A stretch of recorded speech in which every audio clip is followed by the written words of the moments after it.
Chair of the Black kayo. Hi, Black! Education, Dr. Randayo B. Estacio. The OIC Vice President for the Academic Affairs, Dr. Isagani M. Ano. I-vlog ko muna. And the University President, Dr. Teresita P. Atienza.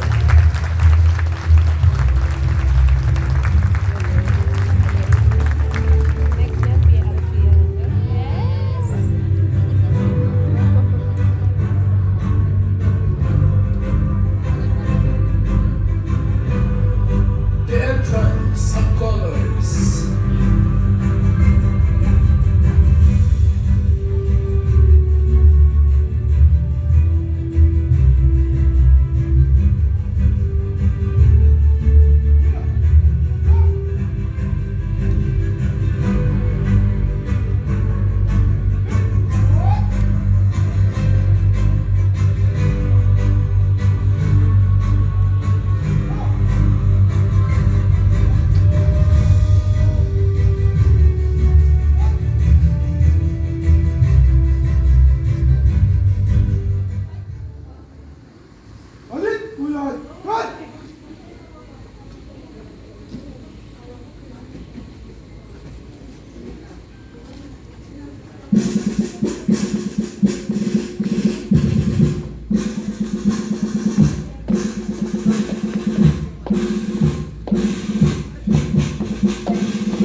Please remain standing for the doxology and the singing of the Philippine National Anthem.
Archibino, Carla A.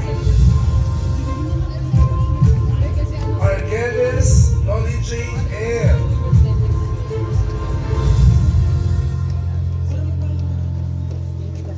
Very full morning to everyone. So yan po ang greetings namin dito sa Quezon City University. So To our respected University President, Dr. Teresita V. Atienza. To our OIC Vice President for Academic Affairs, Dr. Isagani M. Tano.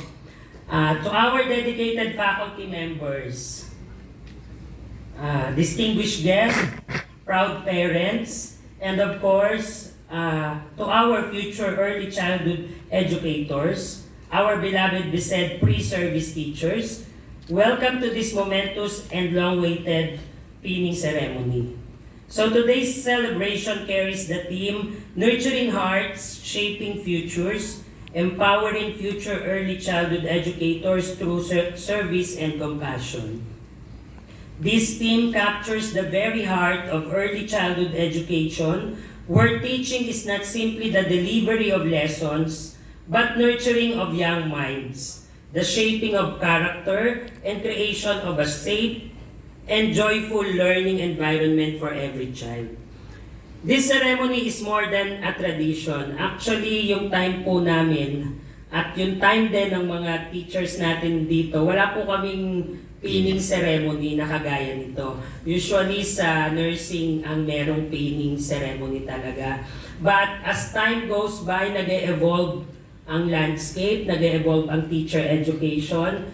Sabi nga previously na iangat natin ang dignity at ang propesyon ng pagtuturo. Siguro itong event na to ay isa sa paraan para talagang iangat among all professions ang pagiging guro. So the pin each of you will receive today symbolizes your readiness to step beyond the walls of the university and into real classrooms where you will touch lives, guide young learners, and make a difference in communities you will soon serve.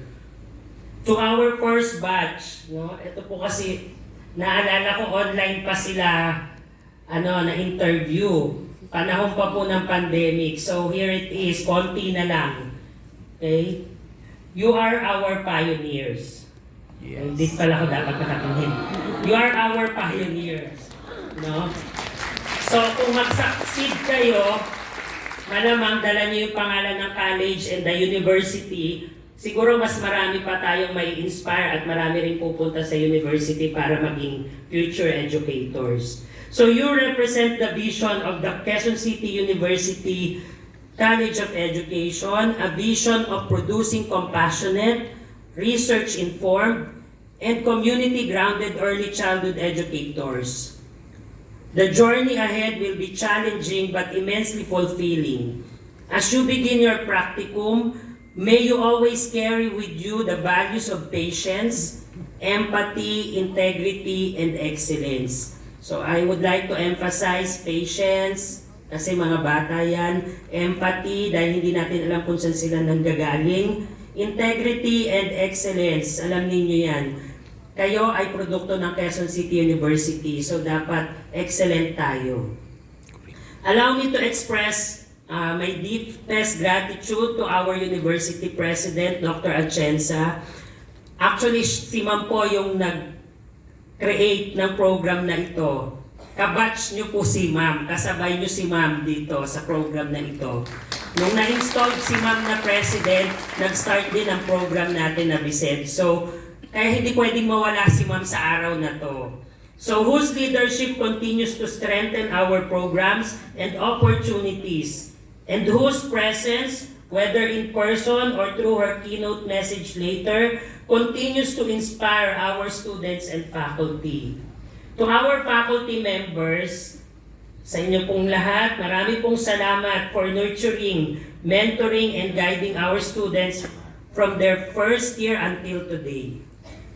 So nagbago man kasi yung iba nag-abroad na. So alam niyo na ang ISED papunta sa US, ano? Kasi marami po silang mga major teachers na wala na dito ngayon, hindi dahil sa sumakabilang lugar, sumakabilang bansa. So malaki yung potential na makapag-abroad din kayo. So galingan ninyo. To our teachers, your dedication has shaped them into competent and caring future teachers. To our parents and guardians, Salamat po sa pagtitiwala ninyo sa Quezon City University. Ito po yung una naming batch, so wala kaming product, wala kayong pwedeng maging basehan kung maganda ba o magaling ba yung mapoproduce namin. Pero nagtiwala po kayo sa Quezon City University. So thank you for entrusting your children to us and for walking with them on this journey. Especially kung meron silang nire-request na may project or nag-tutor sila, hindi nyo sila pinagagalitan, no? Thank you po. And to everyone present today, thank you for celebrating this milestone with us. So once again, welcome to the pinning ceremony of the Bachelor of Early Childhood Education Program. And may this event ignite your passion, strengthen your purpose, and remind you of the noble calling of teaching young children. So, my congratulations and once again, good morning po. Una sa ating University President, Dr. Teresita B. Atienza, sa Dean ng College of Education, Dr. Randall D. Estacio, sa aking mga kapwa-kaguruan po dito, Program Chair of your College of Education, sa mga mahal na guro, sa mga magulang, sa mga panauhin, at higit lahat, sa lahat, ang mga Bachelor of Early Childhood Education Pre-Service Teacher na nagdiriwang sa araw pong ito. Magandang umaga po sa inyong lahat. Today is more than just a celebration. Ito ay hindi lamang isang seremonya ng pagpin sa inyong uniforme. Today is your milestone. Ito ay simbolo ng inyong tiwala, panata, na pinili ninyo ang proposisyon na nangangailangan hindi lamang ng inyong talino, kundi ang inyong malawak na puso at wagas na malasakit. Sa inyong tema ngayong araw nito, Nurturing Heart, Shaping Future, Empowering Future Early Childhood Educator through Service and Compassion. We are reminded that being a childhood educator is not just a teaching a lesson. It's about touching your lives. Ito ay tungkol sa inyong paghubog ng pagkatao at pag-alaga ng inyong damdamin. Sabi nga ng isang guro, the greatest sign of success for a teacher is to able to say, the children are not working as if I did not exist. Ibig sabihin, ang tunay na guro ay hindi lamang nagtuturo, nagbibigay kayo ng lakas ng loob, nagbubukas ng kakayanan, at nagpapaniwala sa bata na kaya niya. Sabi nga, teaching is a work of heart. At bilang mga BSED student, kayo ay isang patunay. Kayo ang pioneer ng ating universidad. You being trained not only to teach the language or alphabet and the number, but to build the confidence, kindness, and character in the heart of the young children. Sa murang edad ng mga batang inyong hawakan, kayo ay magiging guro, ang unang inspirasyon at minsan unang taong maniniwala sa kanila at ang taong magsasabi sa kanila, kaya mo yan, sapagkat magsisimula sa inyo ang kanilang pangarap. May isang linyang laging inuulit ng isang mga dakilang guro. Children may not forget when you taught them, but they will never forget how you made them feel. Kaya sa bawat ngiti ninyo, may batang magiging kampante. Sa bawat presensya ninyo, may batang natutong magtiwala. At sa bawat malasakit po ninyo, may batang natutong magmahal. At dito, pumapasok ang inyong papel bilang isang early childhood educator. Ang ipadama sa mga bata na sila ay mahalaga. Kaya nilang mangarap at may lugar sila sa mundong ito. Bilang mga future teacher, tandaan ninyo, ang bawat ngiti ay nagiging lakas ng loob para sa isang bata. At ang bawat presensya ninyo ay nagiging seguridad at ang bawat malasakit ninyo ay nagiging pag-asa. Alam nyo, mga early childhood educator, gusto kong ibahagi sa inyo ang aking kwento. Alam nyo, nung una, hindi ko pangarap maging isang guro ng mga bata. Totoo po yan. Kasi ako isang computer science graduate. Wala po akong pangarap maging isang guro. Gusto ko talaga, program lang na mag-program.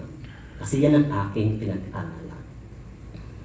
But I have different picture of my teaching in my mind. Akala ko iba ang direksyon na tatahakin ko. Ngunit sa paglipas ng panahon, napuntaan din ako sa pagtuturo. Yun nga lang, hindi nga lang sa childhood educator, sa elementary at sa high school, kundi sa isang kolehiyo. At doon ko naunawaan ang tunay na guro at ang kahulugan ng pagiging isang guro. Doon ko nakita na kahit matanda na pala ang mga estudyante, may mga bahagi pa rin pala sa kanila, sa kanilang puso, na naghahanap ng tiwala, ng pag-unawa at inspirasyon. Kasi ang dami ko ng mga estudyanteng natagpuan, na-encounter sa bawat pagtuturo ko. Ang guro ay hindi pinipili ng edad para magbago ng buhay. Hindi man ako nagturo sa isang preschool classroom na katulad ninyo, hindi ako pinalad. Nagturo naman din ako ng pag-asa, ng direksyon at paniniwala sa sarili. At araw-araw yan ang aking gustong gawin. Baguhin ko ang buhay ng mga aking mga estudyante na aking hahawakan. Hindi lang sa pamagitan ng aking lecture sa pagpaprogram, kundi sa pamagitan ng kanilang pakikinig, ng pag-unawa at malasakit. At ito ang gusto kong ipaalala sa inyo. Hindi lahat ng guro ay nagsisimula ng sigurado. Hindi lahat ng guro ay may malinaw na plano. Pero ang mahalaga, pinili ninyong maglingkod sa kanila. Hindi magiging madali ang landas ninyo. Kasi alam ko, preschool yan. Siguro yung mga bata, makukulit, di ba? May mga araw na mapapagod kayo. Tsak yan. May mga pagkakataong mapapatanong kayo sa inyong sarili. Sapat ba ang inyong ganawa? O sapat ba kayo? Kasi alam ko, nung ako din ay maliit na bata, makulit talaga ako. Inaamin ko yan. Kaya sabi ko, kung magtuturo ang preschool, ano kaya itsura ko?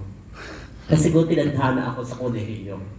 Yun lang yung aking experience sa pagtuturo yan. Ngunit sa mga sandaling iyon, lalahanin ninyo ang katotohanan nito. The best teacher are not those who teach perfectly, but those who teach sincerely. Your compassion will carry you to the hardest day. Your service will give you meaning to your sacrifice. At kahit tila malit lamang ang inyong nagagawa, tandaan po ninyo, small act done with a great love can change the world. True. Dahil sa loob ng isang silid-aralan, nagsisimula ang pagbabago ng kinabukasan. Ang pin na ibibigay po sa inyo at ilalagay sa inyong mga dibdib, ito ay hindi isang dekorasyon. Ito ay simbolo ng inyong responsibilidad, ng inyong dedikasyon, at ng inyong pangako na kayo ay maglilingkod ng may integridad at puso. Isa ring paalala na kayo ay handa ng humarap sa isang malawak na mundo ng edukasyon. Isang mundong nangangailangan ng mga gurong may malasakit, hindi napapagod magmahal, at mga gurong handang maging huwaran. Sa inyong lahat, future early childhood educator, magmahal kayo kahit mahirap. Maglingkod kayo kahit napapagod. At magturo kayo ng may puso kahit minsan ay walang kapalit. Dahil ang tunay na nagtimpala ng isang guro ay makikita ninyo sa tagumpay ng inyong mga mag-aaral. Kaya congratulations, Bisnet Pre-Service Teacher. Hindi kayo basta future teacher. Kayo ay hope bearer, heart shaper, at life changer. Sa inyong mga kamay, ang edukasyon ay magiging pagmamahal at ang pagmamahal ay magiging kinabukasan. Maraming salamat sa inyo. To our beloved parents, welcome to Quezon City University. Masaya at malugod po namin kayong tinatanggap sa ating pamantasan, ang pamantasan ng lungsod Quezon, na buong pusok sinusuportahan syempre ni Mayor Joy Belmonte. Welcome po sa ating mga magulang, sa ating mga guro. Thank you for being present. Present naman sila lagi in the lives of our student. Parang yung inspirational message ni Tintano, hindi lang pang pinning, pang graduation din. So sa ating mga sa mga estudyante ng Bised, you are the trailblazer. You're the trailblazer for the College of Education. Kaya meron kami dating College of Education when I became president. Pero sabi ko, may program ba tayong education dahil may College of Education tayo? Tapos wala. Kayo ang nagpatunay ng College of Education, no? You actually completed the College of Education. So, tama sabi ni Dean Randel, we were interviewed during the pandemic. Most of you were interviewed during the pandemic because we actually designed the program immediately after we got our institutional recognition in March 2021. So, when I became president in December 2020, pandemic lahat yan, wala akong nakikita ng estudyante sa university. Ang marching order ng Mayor Joy Belmonte, we have to get institutional recognition. Dr. hindi pwedeng hindi quality education ang binibigay natin sa mga kabataan ng lungsod Quezon. So kailangan nating may badge of approval, may seal galing sa Commission on Higher Education. So lahat po ng oras namin nung nag-uumpisa dito, all hands on deck, lahat ng kamay, lahat ng pag-iisip ay pinagsama-sama namin. Tuwing magre-report dito, ang ginagawa ay ang requirements ng institutional recognition so that by March 2021, yung birthday ni Mayor ng March 15, 2021, March 17 board meeting, ina-announce na namin doon that we got the institutional recognition. Itong institutional recognition po na ito ang nagbigay daan para lahat ng ating mga estudyante sa Quezon City University ay makakuha sa national government ng tuition fees. Okay. Pero ang tuition fee na binibigay ng national government ay 25% lang po ng gastusin ng bawat estudyante. Kasi sinasabi ko, 2 beses or scholars ng 2 entities ang mga estudyante ng Quezon City University. Scholar po sila ng national government, bagamat maliit, ay malaking bagay pa din na tulong, 25%. 75% po ng mga gastusin para mapag-aral ang ating mga estudyante ay nanggagaling sa Quezon City government. So scholars po kayo talaga ng Quezon City. Parang pinapalakpakan si Mayor Joy dyan dahil. Pagkakuha po ng institutional recognition, there were only 5 programs dito sa Quezon City University. Kaya tama naman yung sabi ni Dean Randel na ang kasabayan ko, ang batchmate ko ay kayo. batchmate ko talaga itong early childhood education dahil nagbabakuna pa po tayo. Nagbabakuna tayo sa Batasan Campus ng mga college students at saka ng mga faculty. Kasama natin si then Chairman Popoy de Vera. Sabi ko kay Dean Rander, buuin na talaga natin, gawin na talaga natin totoong College of Education. Mag-offer na tayo ng education. So habang nandoon kami, binubulong ko kay Mayor at saka kay Chair Popoy, magbubukas kami ng education. Yung elementary education, high school education yan, moratorium. Ibig sabihin moratorium, hindi tayo pwedeng mag-open kasi sobrang dami. Pero ang katotohanan, dito sa Quezon City, sa lungsod Quezon, kulang tayo ng 1,800 teachers. Kasi po, ang nangyayari, dahil kulang ng teacher, ang nag-a-apply po, ang nagtuturo sa ating mga pampublikong paaralan dito sa lungsod Quezon, ay yung mga galing sa probinsya. Yung mga graduate po ng mga pamantasan sa probinsya. Pag naging permanent na sila after 2 years, pag naging permanent na sila sa DepEd, uuwi na sila sa probinsya nila. Bakante na naman. Tapos mag-hire na naman tayo, galing na naman sa probinsya. Ang pinakamadami daw na pumapasok dito ay galing sa Masbate. Imagine. Kasi may education doon, pero wala namang eskwela doon. Di ba? So, ang nangyayari po, nagiging training ground tayo. Yung mga bagong graduate dito, pag medyo natuto na sa atin, lilipat na sa probinsya. Tapos tayo na naman yung mga nag-aaral pa na maging guro. Kaya isa po ito sa nakita naming dahilan kung bakit hindi din nag-i-improve yung quality ng education sa basic education. Okay, isa yon. Tapos biglang pandemic, natatanda ko Holy Week, actually Good Friday. Good Friday po, 4 o'clock. Sabi ko, ay pinako muna si Jesus. Good Friday at 4 o'clock, nagtawag ng Zoom meeting si Mayor Belmonte.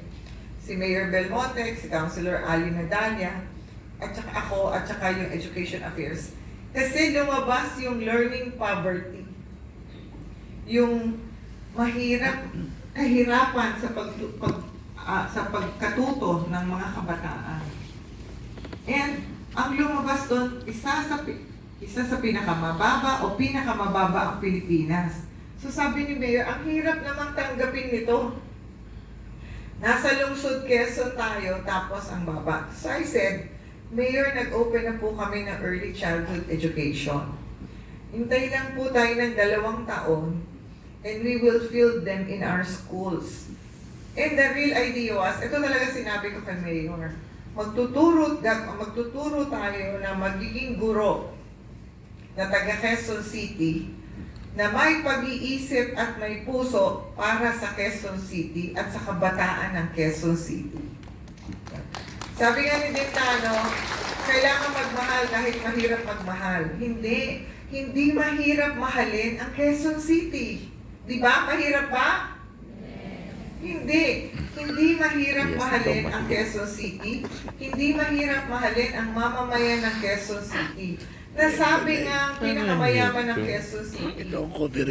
Nasabi, pero pinakamalaki ang Quezon City. Pinakamaraming population, mahigit 3 million. Okay? Pero marami pa rin mahihirap. So, sinasabi ko, hindi siya mahirap mahalin kasi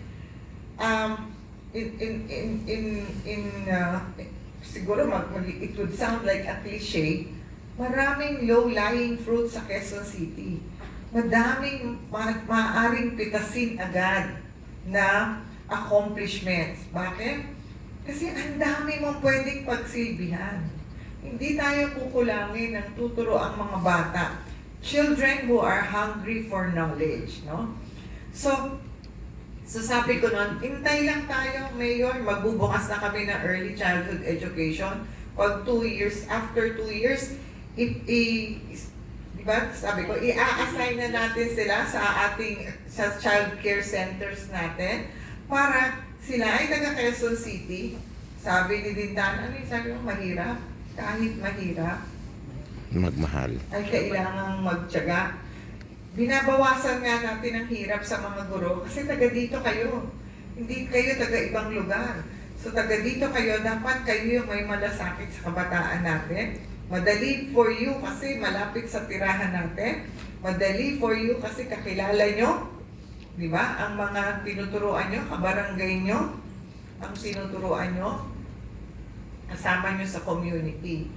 So, sabi namin kasi ang kailangan nating teachers ay ang may kaalaman tungkol sa Quezon City, may pagmamahal, may kamuwangan tungkol sa Quezon City, at may pagmamahal sa Quezon City. So, hindi po mahirap mahalin ang Quezon City. Hindi ba? So, ang napakahalaga ng early childhood education.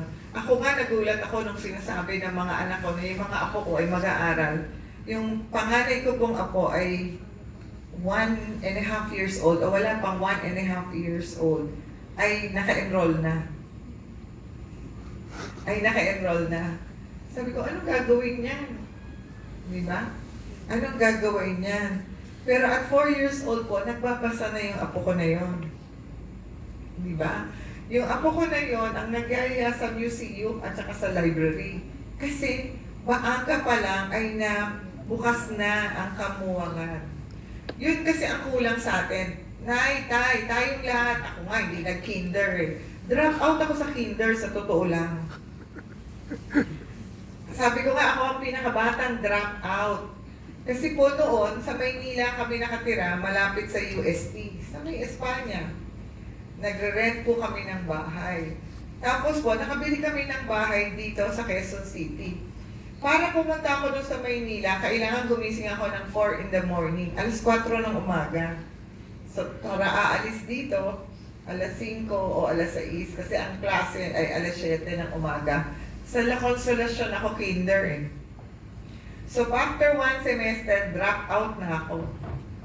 Eh noon, okay lang. Pagkatapos ng mag-entrance exam ka ng grade 1 ka na agad. Draw a boy at saka draw a girl. Di ba? Yun ang entrance exam noon. Draw a boy at draw a girl. Pag boy, di ba lang buhok? Di ba? Pag girl, di may buhok. Tsaka nakapalda. Di ba? Parang ganon. Tapos tanggap ka na. I remember, nag-grade 1 ako, nag-feeding battle pa ako. Dumidede pa po ako noon. Tapos may kalyo na ako dito kasi nagtatamsak ako. So parang ngayon, pag titingnan natin, delayed tayo. Tayo po, parang tayo. Hindi naman uso na ng kinder eh. True. Pero ngayon may nursery, may prep, may pre-kinder, may kinder, may grade 1. Pero ang mga pananaliksik po, researchers have said, no? If economist, ano nga ba yung pangalan ng, alam ko yung kanyang family name, hindi ko matandaan ang kanyang first name. Sabi po ng economist na si James Heckman, napaka-importante ng 0 to 8 years old because these are the formative years. So, ganun kahalaga ang trabaho nyo. In science, I'm a science professor. In science, ang sinasabi natin, we are all born with an IQ. We are all born with an IQ. Pero yung IQ natin yon, we can double that IQ. We can double that IQ with good stimulation and good environment only until 7 years old. After 7 years old, kung na yung IQ mo noon, hindi mo na kayang doblehin. Siguro tataas ng 1 point or 2 points throughout your life, kahit mag-doctorate degree ka pa. So ganun kahalaga. Kaya nating i-improve, doblehin ang IQ ng kabataan kung tama ang stimulation natin sa kanila, kung tama ang pagtuturo natin sa kanila. Ganun kahalaga ang early childhood education. Ngayon po, ang funding na binibigay ng Asian Development Bank ay for early childhood education.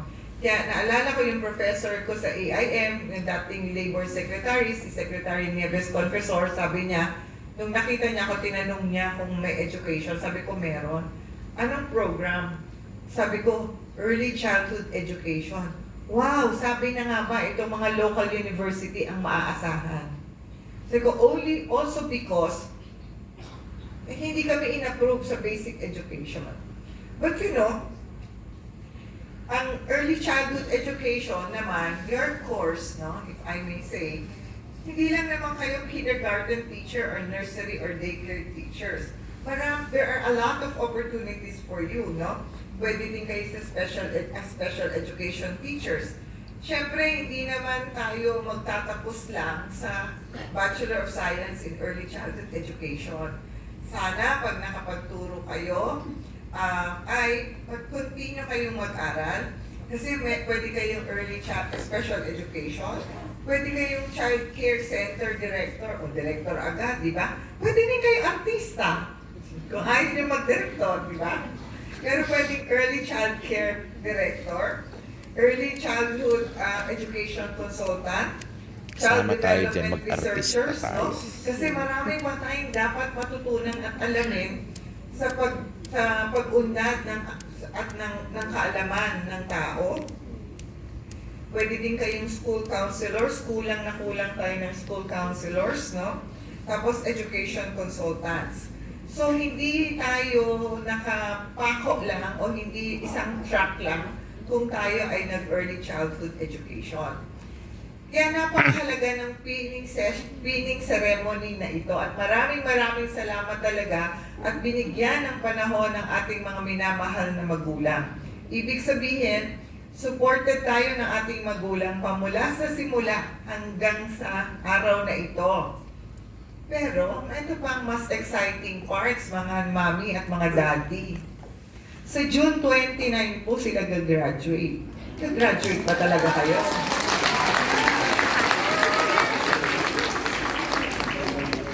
In less than 6 months po, mayroon na kayong teacher. Diba? June 29. At ang mas exciting part, mga mami at mga daddy, sa Araneta Coliseum sila gagraduate. Tuwang-tuwa si Mayor Joy nung sinabi ko sa kanya na, Mayor, ganito po ang schedule natin, June 29. Tapos po sa Araneta, wow, Dr. may pera ka talaga pang Araneta, ha? Ganyan. May pera po ang university, binigay niyo po kami ng budget, Sabi kong ganon. So, transition po ito. Bakit tayo naghagawa ng pinning ceremony? Dahil po ito ay senyales na nagta-transition na sila sa pagiging estudyante to becoming professionals. Kita niyo naman, ang gaganda, di ba? Professional na professional ang dating. Ako nga nahiya kasi parang naka-denim ako ngayon, di ba? Pero professional na professional po ang dating nila. Ang most of them ay nagtuturo na po sa ating mga public school, na-assign na po sa early childhood education. Minsan naiisip ko, our early childhood education students are our little heroes, munting bayani. Little heroes because sila po ay naatasan na rin namin na magturo sa Tarabasa program ng DSWD. So hindi lang po tayo nagturo ng mga magiging guro, naghubog din po tayo ng future heroes of this country. Hindi naman kailangan mamatay ng hero, di ba? Di ba? Hindi kailangan mamatay para maging bayani. Kaya sabi ko sila, ang mga anak niyo po ay munting bayani na bayani sila talaga para sa ating lungsod, pero bayani lalo sa mga batang kanilang tinuturuan at hinuhubog. Kasi po, yung early childhood education, kahit po nasa mahirap tayong lugar, kahit mahirap ang sitwasyon natin sa buhay, kung naturuan natin ng maayos ang mga bata, na-improve natin yung kanilang IQ, ang kanilang kapasidad para matuto, pantay na po sila sa mayayaman. Ito po ang unang-unang pamamaraan para magpantay-pantay tayo at ang mayaman at ang mahirap, ang may kaya at ang wala.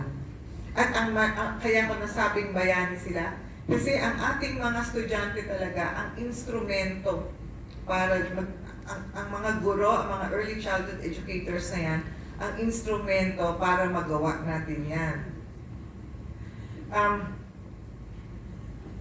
Malaki na po ang growth sa early childhood education, kaya po, the career enables, sana makita nyo yung career nyo, not just as teachers, but as enablers to make lifelong difference in the lives of the young children that you will be teaching, because you are building the foundation for learning, for social-emotional skills. Hindi lang dapat mataas ang IQ, kailangan mataas din ang EQ. Mayroon nga dyan, ang taas ng posisyon sa gobyerno, nasa City Hall pa, ang tali-talino talaga. Pero ang baba ng EQ, di ba? Mahirap yan. Di ba? Mahirap yan. So tayo, kailangan yung tinuturuan natin mga bata, maayos, mag-isip, maayos, magaling matuto, pero marunong ding makisama, marunong ding mag-handle ng stress. Alam niyo yung bata pala, mga bata, magugulat yan, liliit, di ba? Nakaka-stress, sasabihin sa iyo, Nay, nami-stress ka, ha? Di ba? Nasabihan na ba kayo niya? Kasi ako nasabihan na ako ng apo ko 4 years old eh. Grandma, that's so stressful. Sabi niya yung ganyan. So, kailangan marunong na silang mag-handle nun. Tapos may curiosity that will ripple upward and positively influence this future, as well as their families, communities, and even workplaces. Kagaya ng just as the house is the foundation of our families, no? Yung early childhood education Change for the better.